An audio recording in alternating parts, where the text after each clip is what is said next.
Linear programming से संबंधित पिछले वीडियो में हमने जाना कि किस प्रकार से ग्राफ की विधि से अधिकतम करो की समस्या का समाधान लीनियर प्रोग्रामिंग के माध्यम से किया जा सकता है। उसी क्रम में आज के इस वीडियो में हम देखेंगे कि यदि आपको तीन इक्वेशन दे रखी हो, पिछले वीडियो में हमने ये देखा था कि यदि दो इक्वेशन होती है तो किस प्रकार से लीनियर प्रोग्रामिंग की समस्या का हल किया जाता है। यदि तीन इक्वेशन दे रखी हो तो किस प्रकार से अधिकतम करो की समस्या हो लीनियर प्रोग्रामिंग में, तो उसको हमें किस प्रकार से हल करना है इसको हम देखेंगे। हमने क्वेश्चन लिया हुआ है अधिकतम करो, जिसमें दिख रखा है, देखिए P equal to 40x plus 30x2 दे रखा है। साथ में इसमें प्रतिबंध दे रखे हैं x1 लेस और इक्वल टू 16, x2 लेस और इक्वल टू 8 और x1 प्लस 2x2 लेस और इक्वल टू 24। तो यहाँ देखिए हमारे पास जो लक्ष्य फलन है वो अधिकतम करो का लक्ष्य फलन है और साथ में प्रतिबंध दे रखे हैं। पहला प्रतिबंध दे रखा है x1, देखिए पहले इक्वेशन लिखें x1 इजिकल टू 16, इसका मतलब है x1 का मान 16 है, y का मान 0 है। दूसरा इक्वेशन हम लिखते हैं x2 इजिकल टू 8, तो इसका मतलब है ये 0 है और ये 8 है, यानी फर्स्ट 0 है। थर्ड को हम लिखें x1 plus 2x2 is equal to 24, ये थर्ड इक्वेशन लिखें। यदि x1 का मान मैं 16 रख देता हूँ, 2x2 बराबर 24, तो 2x2 बराबर 24 माइनस 16, तो 2x2 बराबर 8, सो x2 का मान आएगा 4। तो इसका मतलब है यदि x1 का मान 16 है, x2 का मान आएगा 4। ये कब? जब एक पहला और तीसरा, फर्स्ट व थर्ड आपस में जहाँ काटेंगे वहाँ निर्देशांक होंगे 16 और 4। देखिए आप इसको समझिए, सवाल जो था पाई बराबर 40x1 plus 30x2, x1 is greater और x1 इज लेस और equal to 16, x2 is less और equal to 8, x1 plus 2x2 less और इक्वल टू 24। तो हमने क्या किया, पहला x1 इज इक्वल टू 16, यानी पहला 16 है तो सेकंड 0। इसी प्रकार से अगर फर्स्ट 0 है तो सेकंड, इसके निर्देशांक आ गए। थर्ड इक्वेशन में हम ये मान रहे हैं कि पहला और तीसरा जो बिंदु है, फर्स्ट और थर्ड जो आपस में कटते हैं, वहाँ पर हम देखेंगे निर्देशांक आ रहे हैं 16 और 4। अगर सेकंड और इसको देखते हैं तो आएगा x1 plus 2 multiply by 8 that is 24, so x1 बराबर 24 minus 16, so x1 is equal to 8। तो ये आएगा 8 और सेकंड भी 8। अब देखिए हमने ये देख लिया कि पहले वाले का निर्देशांक 16 0 है, दूसरे का 0 8 है। थर्ड का अगर फर्स्ट और थर्ड का अगर करते हैं तो ये ऐसा रहे, और सेकंड और थर्ड का अगर हम हल करते तो ऐसे आता है। तो ग्राफ की विधि से इसको किस प्रकार से निकालना है, सबसे पहले हम एक ग्राफ बनाएंगे। जैसे आपके पास वहाँ ग्राफ पेपर अंकित होगा, आपको वहाँ परीक्षा में आपको ग्राफ पेपर मिलेगा, पर यहाँ ग्राफ पेपर अवेलेबल नहीं है। तो मैं एक मानकर चल रहा हूँ कि ये ग्राफ पेपर इस प्रकार से मैं बना रहा हूँ। अब आप देखिए मैक्सिमम हमारे पास x1 16 है, तो मैं यहाँ क्या कर रहा हूँ कि x1 को मैं यहाँ मानता हूँ, x1 यहाँ लेता हूँ।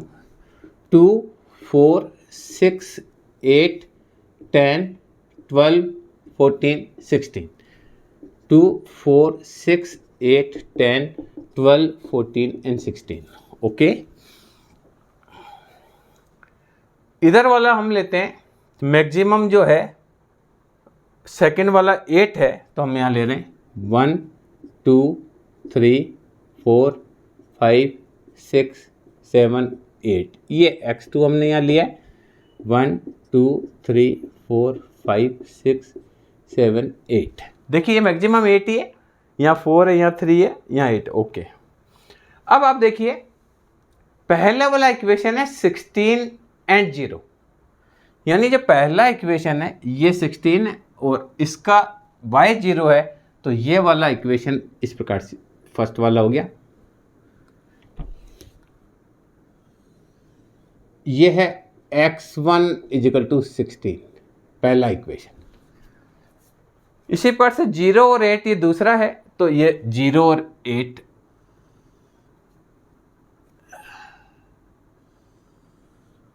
ये दूसरा हो गया आपका 0 और 8। ये हो गया आपका x2 इजिकल टू 8, यानी इसमें x1 कहीं है ही नहीं और इसमें कहीं x2 है ही नहीं, तो पहला वाला आपका हो गया 8 से आपका आएगा, दूसरा ये 16 से आएगा। ये दोनों प्लॉट कर दिए। थर्ड के निर्देशांक अगर आप देखेंगे, थर्ड वाला जो इक्वेशन था वो था x1 plus 2x2 is equal to 24। मैं x1 को 0 रखता हूँ, इसको 0 रखता हूँ, तो ये आएगा, देखिए यदि मैं x1 को 0 रखता हूँ तो आएगा 2x2 इजिकल टू 24, तो ये 12 आएगा, तो आएगा, इसको मैं 0 रखता हूँ तो ये आएगा 12, और इसको 0 रखता हूँ, x2 बराबर 0 रखता हूँ, तो x1 बराबर आएगा 24। तो इस वाले देखिए, ये इसके निर्देशांक 16 0, तो ये हमने 16 0 लगा दिया। ठीक है, ये निर्देशांक आपके आगे 16 और 0, ये 0 8 है, तो इसके निर्देशांक आगे ये वाला पॉइंट 0 और 8। थर्ड वाले में आ रहा है 0 12 और 24 और 0। यहां देखिए थर्ड वाला है 0 12 और 24 0, तो हमको यहाँ का जो पैमाना है वो पैमाना चेंज करना पड़ेगा। इसको वापस करते हैं हम, देखिए, क्योंकि यहाँ 24 तक हमको लेना है। ठीक है, कोई प्रॉब्लम नहीं। हम क्या करेंगे, ये जो स्केल है इसको, स्केल को चेंज कर देते हैं। क्या करना है, यहाँ पर लेते हैं 4 8 12 16 20 24 28 एटसेट्रा। इधर हम लेते हैं 2 4 6 8 10 12 14 एंड 16। अब देखिए पहले वाला जो है x1 बराबर 16 है, तो यहाँ से हमने प्लॉट किया, ये वाला अब क्या हो गया, x1 बराबर 16, ये x1 बराबर 16, x2 बराबर 8, तो ये हमने ये किया, तो ये दूसरा समीकरण आ गया x2 बराबर 8। अब देखिए इस समीकरण के हिसाब से इधर का अधिकतम का क्षेत्र है और इस लाइन के हिसाब से अधिकतम का क्षेत्र, तो अभी वाला जो अधिकतम का क्षेत्र आ रहा है वो ये वाला आ रहा है। अब थर्ड वाला प्लॉट करेंगे तो 0 12 ये रहा, x1 का मान 0, x2 का मान 12, 24 और 0, ये देखिए इसका मान 24 और ये 0, तो ये वाली लाइन मिलाएंगे।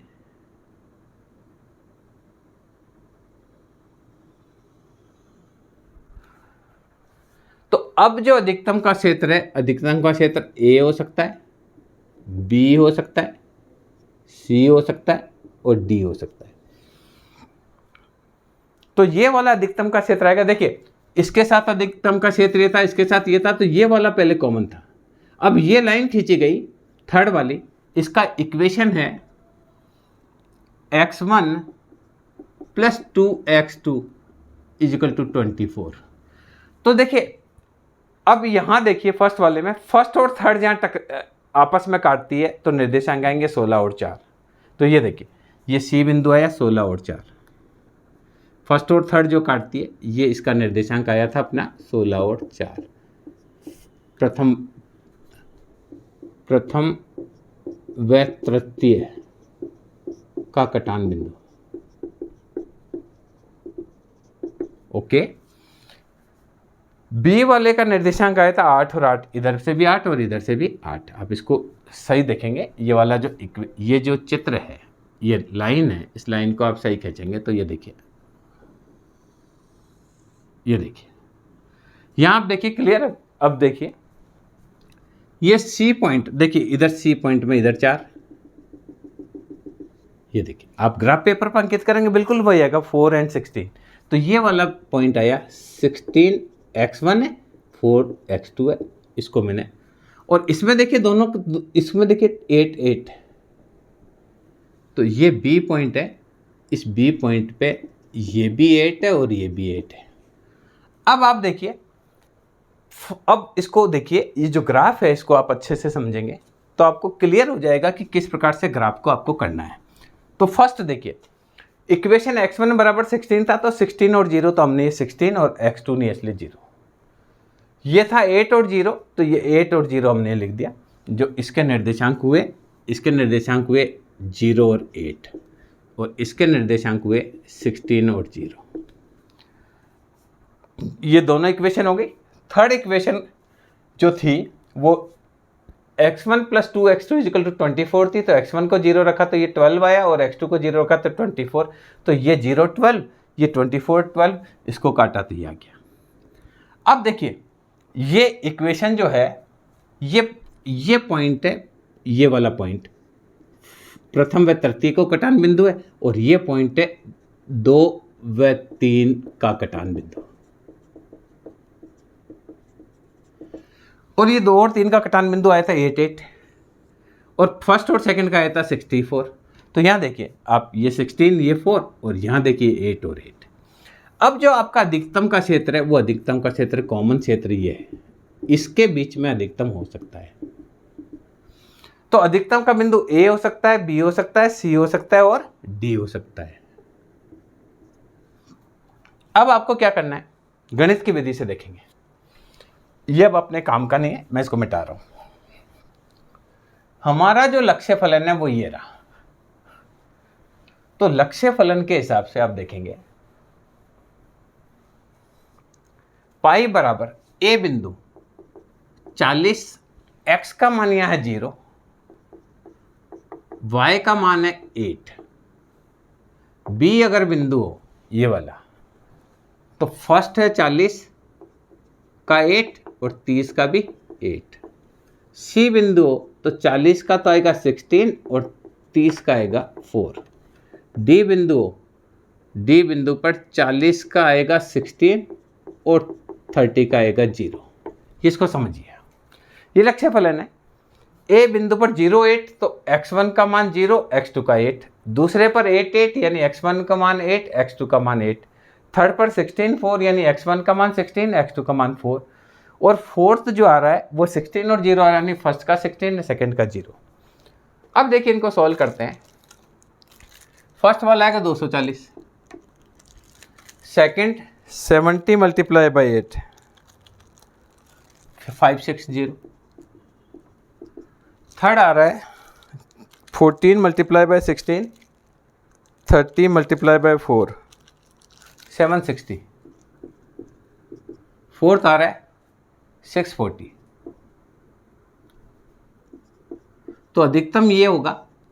इसका मतलब है कि जिस स्थान पर x1 का मान 16 और x2 का मान 4 होगा, वहां फलन का मान अधिकतम होगा। x1 = 16, x2 = 4, इस पर फलन का मान अधिकतम होगा। इसके अलावा एक और मेथड है, ये तो हमने गणितीय विधि से निकाला कि अधिकतम कहाँ होगा, अधिकतम सी बिंदु पर अधिकतम होगा। अब अगर हम इसको ढाल की विधि से निकालते हैं, तो ढाल की विधि में क्या करेंगे, ये देखिए दोनों विधि में आपको समझा देता हूं, दोनों में से जो आपको अच्छी लगे उससे आपको निकालना है। ढाल की विधि के लिए क्या करेंगे, पाई -40x1 = 30x2, तो हम यहाँ लिखेंगे 30x2 बराबर पाई -40x1। तो x2 बराबर हो जाएगा पाई अपॉन 30 -40/30x1।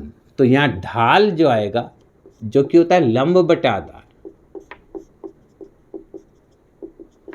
-4/3, यानी हमको यहाँ 4 लेना है और यहाँ पर 3 लेना है, क्योंकि मोटा मोटी इसको हम yx मानते हैं, x2 वाले को, इसको xx मानते हैं, जहाँ हमने x1 लिया है।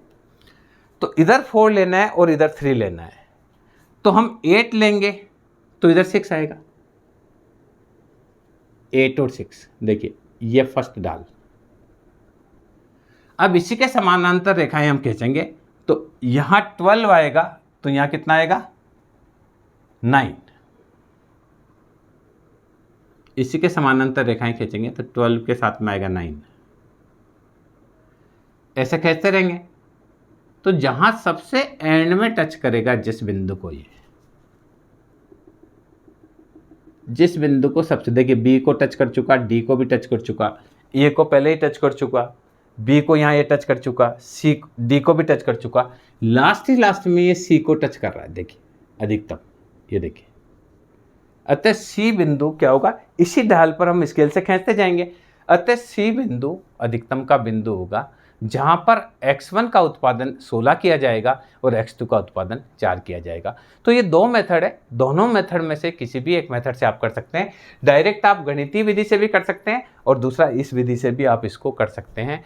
ग्राफिकल मेथड में आप ग्राफ के माध्यम से भी हल कर सकते हैं। आपको ज़रूरी नहीं है कि आप गणित की सारी कैलकुलेशन करें, डायरेक्ट ग्राफ के माध्यम से भी कर सकते हैं। तो किस प्रकार से हो सकता है, मैं एक दो सवाल और इसमें करवाता हूँ ताकि आपको बहुत क्लियर हो जाएगा कि जब भी अधिकतम करो का सवाल आता है तो आप उसको किस प्रकार से हल करेंगे। ये इस प्रकार का सवाल था जिसके अंदर x1 ही दे रखा था, x2 नहीं दे रखा था।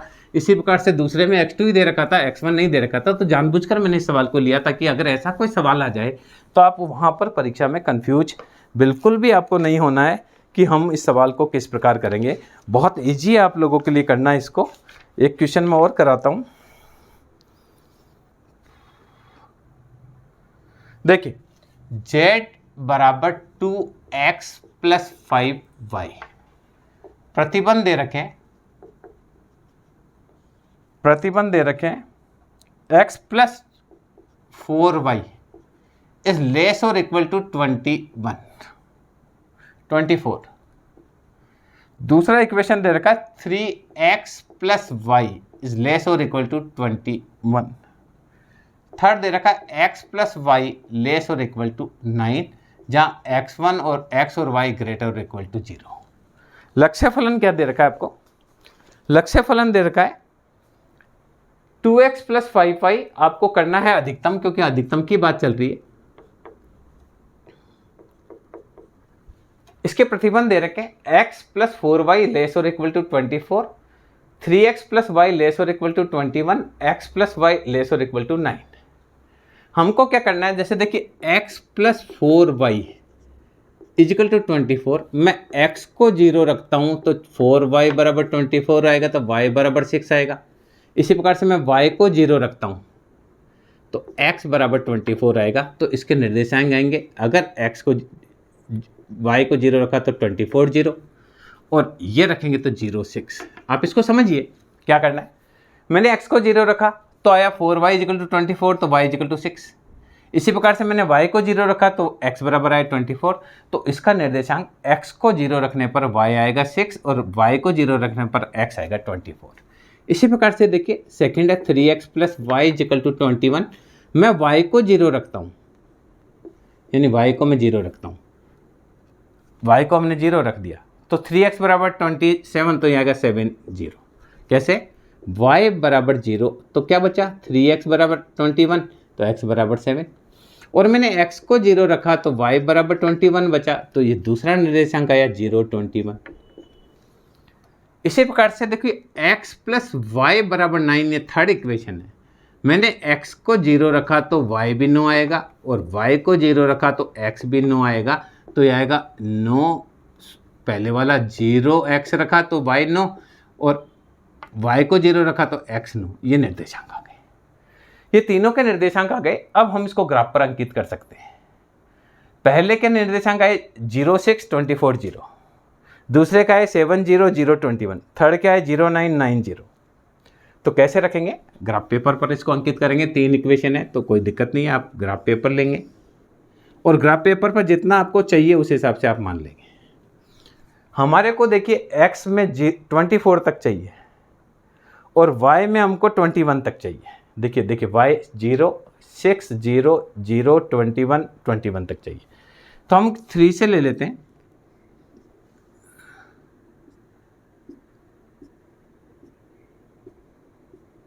ये 24 क्या किया 3,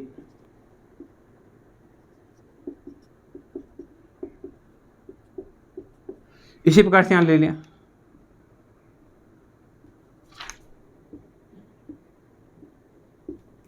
थ्री 6 9 12 15 18 21 24।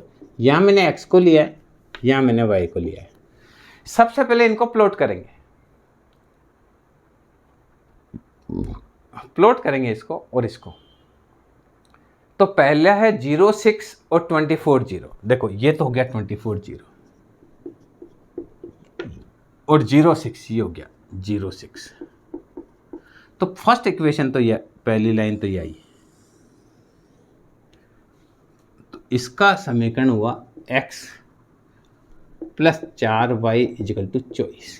बिल्कुल आप ग्राफ पेपर पर अंकित करेंगे ना तो बिल्कुल आप स्केल से बनाएंगे, एकदम सही आएगा। दूसरा वाला आप देखेंगे 7 0 और 0 21, यानी ये तो है 21,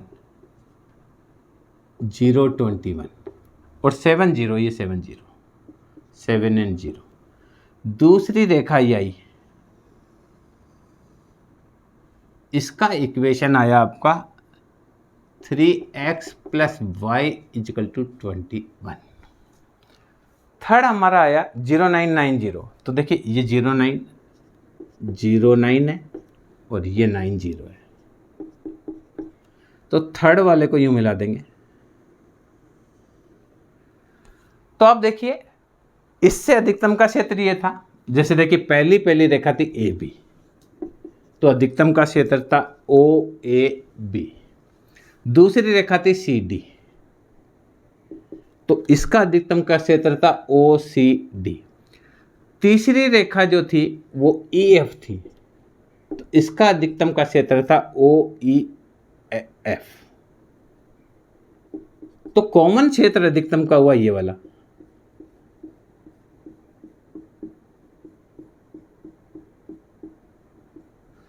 अब ए बिंदु है, ये एफ के बाद जी बिंदु है, ये एच बिंदु है और ये डी बिंदु है। तो हमारा या तो ए हो सकता है, या जी हो सकता है, या एच हो सकता है, या डी हो सकता है। इस रेखा का समीकरण है x plus y is equal to 9।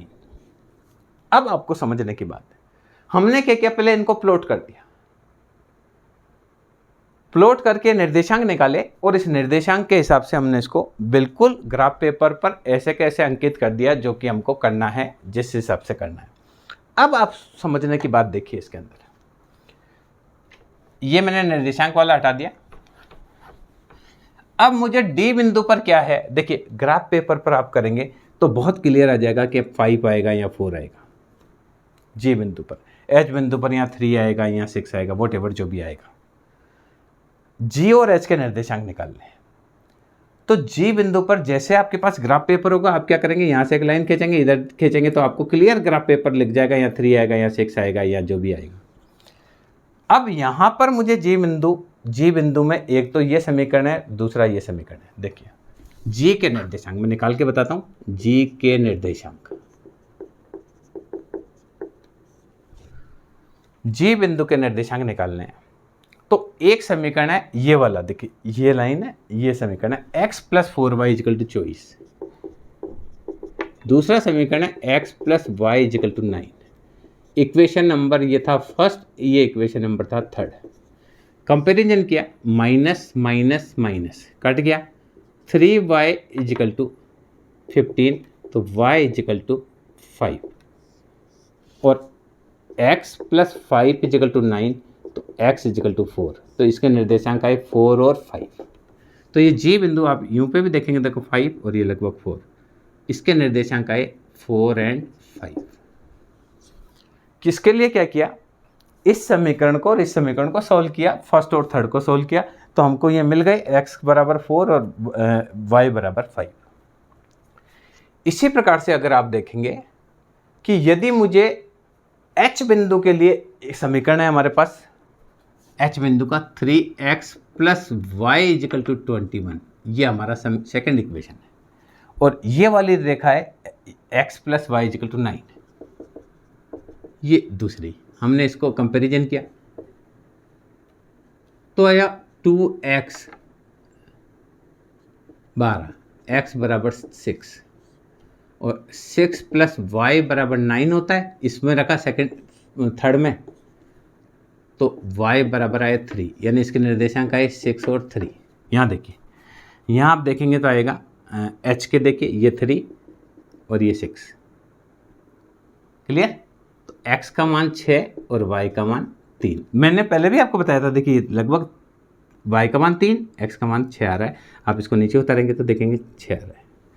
इसी प्रकार से ये देखिए, ये आ रहा है 5 और ये आ रहा है लगभग 4।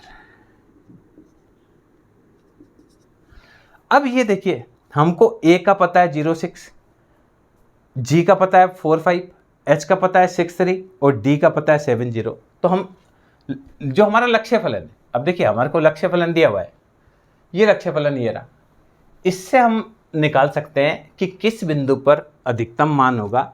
ए बिंदु पर है 2x का मान है 0 और 5y का मान है 6, ये 30। क्या किया, ये लक्ष्य फलन है 2x। तो यहाँ देखिए a बिंदु पर x का मान 0 है, y का मान 6 है, तो x का मान 0 रखा, y का मान 6 रखा, तो आया 30। अब देखिए 4 5 है, तो 2 × 4 प्लस 5 × 5 24 33। सी बिंदु पर चलेंगे, बी बिंदु पर 4 5 था ना, तो x का मान 4 रखा, y का मान 5 रखा, देखिए 2 × 4 5 × 5 33। सी पर 6 3 है, तो 2 × 6 प्लस 5 × 3 12 प्लस 15 27। तो इस पर आया 27। और इसके बाद अपने को यहाँ देखना पड़ेगा, ये जी बिंदु है, ये एच बिंदु है, और ये आपके पास डी बिंदु है। 2 × 7 प्लस 5 × 0, ये 14। तो अधिकतम कौन सा आया, ये आया जी बिंदु, अधिकतम का बिंदु आया। कौन सा बिंदु आया, जी बिंदु अधिकतम का बिंदु आया। ये हमारे गणित की विधि से हो गया कि जी बिंदु पर फलन का मान अधिकतम होगा। अब आप चाहें तो ग्राफ की विधि से भी इसको कर सकते हैं। ग्राफ की विधि को कैसे करना है, देखिए ग्राफ की विधि को कैसे करना है। ये हमारा z बराबर है 2x plus 5y, z minus 2x बराबर हो गया 5y, तो 5y बराबर हो गया z माइनस 2x, तो y बराबर हो गया z upon 5 minus 2 upon 5x। ये ढाल आया लंब बटे आधार, या 2/5, यानी इस पे 2 लेना है, इस पे 5 लेना है, ये ढाल होगा। जैसे मैं यहाँ पर 2 लेता हूँ, 1 यहाँ पर 2 लेता हूँ, तो यहाँ पर मुझे 5 लेना है, ये ढाल होगा। इसी के समानांतर हम खींचते जाएंगे, तो देखिए डी बिंदु तो टच ही हो गया, ये ए बिंदु भी टच हो गया, ये एच बिंदु भी टच हो गया, और लास्ट में जी बिंदु टच हो रहा है। अतः जे बिंदु पर फलन का मान अधिकतम होगा। तो इस प्रकार से आप ढाल की विधि से भी अधिकतम की संख्या निकाल सकते हैं और गणितीय विधि से भी आप अधिकतम की संख्या निकाल सकते हैं। तो मैं समझता हूँ इस वीडियो के माध्यम से आप समझ पाए होंगे कि किस प्रकार से यदि 3 इक्वेशन आती है तो उसमें किस प्रकार से अधिकतमकरण की समस्या को हल किया जा सकता है। हम 1-2 क्वेश्चन और लेंगे जिसमें हम जो समीकरण है उनको सोल्व करके बताएंगे कि किस प्रकार से अधिकतमकरण की समस्या इस माध्यम से सोल्व की जा सकती है। मैं समझता हूँ यह वीडियो आप लोगों के लिए उपयोगी रहेगा, ये सिखाने के लिए कि किस प्रकार से ग्राफ की विधि से अधिकतम की समस्या हल की जा सकती है। धन्यवाद।